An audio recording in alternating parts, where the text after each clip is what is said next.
रामकृष्ण हरी विठ्ठल केशव। आज केमिस्ट्रीचा 12वीचा पेपर आहे आणि तिकडे निघालोय, परंतु बऱ्याच जणांचे फोन सर पितृदोष नाहीसा करण्यासाठी आम्ही घरच्या घरी काय करावं की जेणेकरून आम्हाला तो त्रास होणार नाही। कारण अलीकडं लोक इतका त्रास देतात आणि पैसे फार घेत असल्यामुळं कार्यक्रम करणं फार अवघड झालेलं आहे बरं का। तर आपल्याला कितीही पाठीमागचा कुळाचा पितृदोष असू द्या, त्या व्यक्तीनी जे गेलेले व्यक्ती आहेत ह्या व्यक्तीकडून किती जमिनीचं दान असू द्या किंवा ज्ञानाचं दान असू द्या किंवा भजन कीर्तन केलेली व्यक्ती असू द्या, ध्यानात ठेवा या गोष्टी। मी काय म्हणतोय ते ज्ञानदानाचं जरी कार्य केलं तरी सुद्धा ती व्यक्ती संतृप्त म्हणजे होत नाही, समाधानी होत नाही। सर्वात श्रेष्ठ असलेलं दान की ज्या दानामुळे म्हणजे मनाची तृप्ती होते असं दान कर्णाचं उदाहरण सर्वांना माहित आहे, लक्षात ठेवा। कर्णासारखा दानशूर कोणीही नव्हता। काय दानशूर कर्ण म्हणून कर्णाची ख्याती। दानशूर म्हणलं की पहिलं नाव कर्णाचं येतं, हे सर्वांना कल्पना यायची। पण तरी सुद्धा लक्षात ठेवा, पुराण अशी सांगतात, गरुड पुराण असं सांगतं, तुम्ही कितीही पैसे द्या, तुम्ही कार्यक्रम केला असेल, सत्यनारायणाचा कार्यक्रम केला असेल किंवा सवासणीचा कार्यक्रम केला असेल किंवा काय काय गेलेली व्यक्ती देवाला बोकडं कापून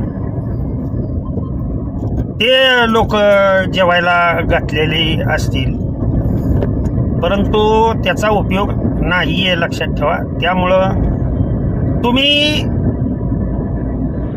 त्या व्यक्तींना तुम्ही नाविलाज असतो, म्हणजे पाहुणे रावळे बोलवावे लागतात म्हणून तुम्ही हे कार्यक्रम केलेले असतात। तर मी अतिशय साधा सोपा तुम्हाला उपाय याच्यामध्ये सांगतो। अमावस्या ज्या दिवशी आहे, कोणत्याही अमावस्याला आपण सकाळी सकाळी आपले जे पितृ घरातील जे गेलेले आहेत लोक आतापर्यंत, ब्राह्मणांकडून ती पूजा करावी जी आपण वर्ष श्राद्धाला करत असतो, लक्षात ठेवा। आणि त्या दिवशी अमावस्या दिवशी पौर्णिमे दिवशी आपण अन्नदान स्पेशल कार्यक्रम तो असला पाहिजे की जेणेकरून त्या दिवशी फक्त आणि फक्त पितरांनाच दान झालं पाहिजे आहे।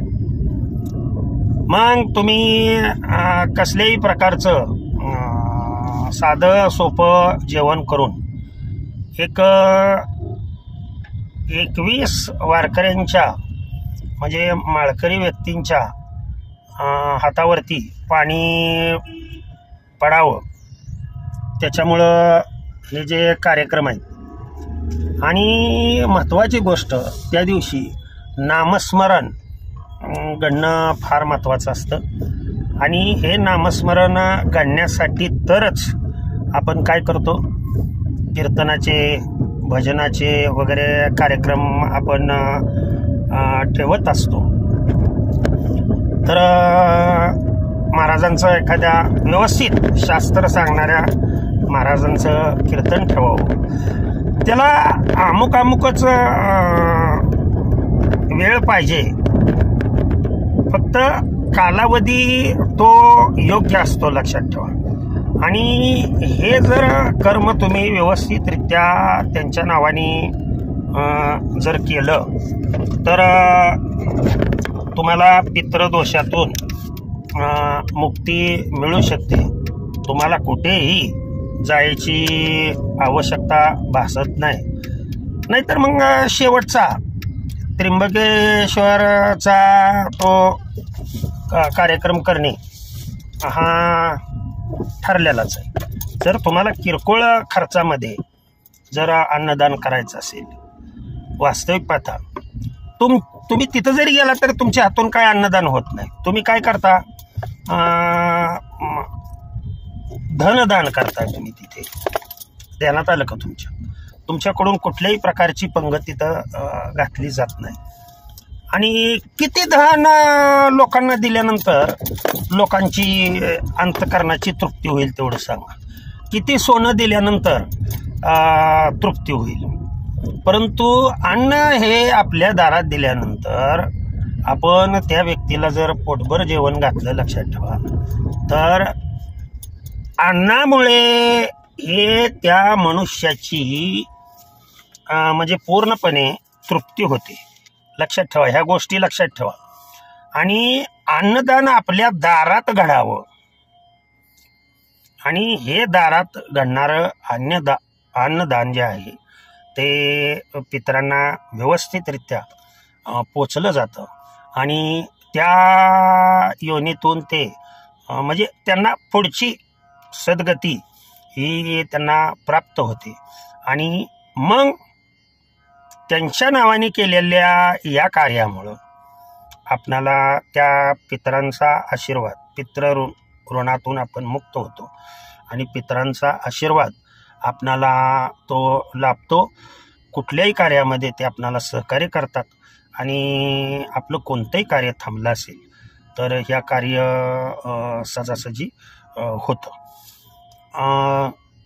भगवंताचं ज्ञान गरुड पुराणामध्ये जी माहिती आहे ती आपणास सर्व सांगितली. वास्तविक पाहता वेळ नसतो तरीसुद्धा परीक्षेला जाता जाता हे सांगितलं तुम्हाला. झालेली सेवा भगवंताच्या चरणी अर्पण करतो आणि सेवेला पूर्णविराम देतो. पुंडलिक वरदार विठ्ठल श्री ज्ञानदेव तुकाराम. पंढरीनाथ भगवान की जय. अवधूत चिंतन श्री गुरुदेव दत्त. विठ्ठल विठ्ठल विठ्ठल विठ्ठल.